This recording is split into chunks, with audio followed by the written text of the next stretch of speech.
अस्सलाम वालेकुम प्यारे दोस्तों, आज हम आपको अपने सारे पौधे दिखाएंगे कि किसमें कितने पौधे हो गए हैं और कैसे हो गए हैं, कितने छोटे हो गए हैं, बड़े हो गए हैं, ये सब बताएंगे। ये देखें, एक भी नहीं होगा, अब कुछ दिनों में इंशाल्लाह इसमें भी उग जाएंगे। इसमें बहुत सारे उग गए हैं, छोटे छोटे 1 2 3 4 5 6 बहुत हुए। और ये एलोवेरा है जिसमें जंगली पौधे उग रहे हैं, ये भी है। और इसमें ये छोटे छोटे 1 2 3 4 ऐसे छोटे छोटे उगे हैं।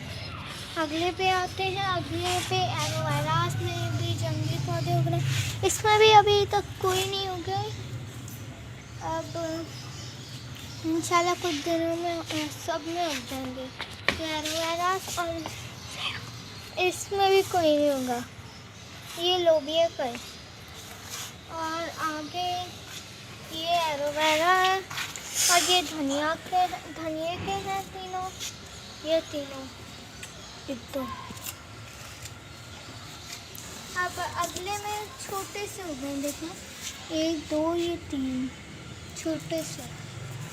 और अगले में देखें इधर ये बड़ा होगा, उससे 2 छोटा। मिनट। और ये कल ही होगा और ये सबसे छोटा। यहाँ पे छोटे छोटे भी होते हैं, बहुत छोटे से बड़े होते हैं।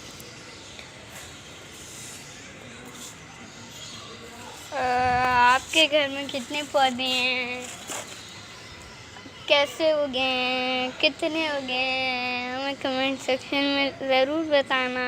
अब मिलते हैं अपनी नेक्स्ट वीडियो में, जब तक के लिए अल्लाह हाफ़िज़।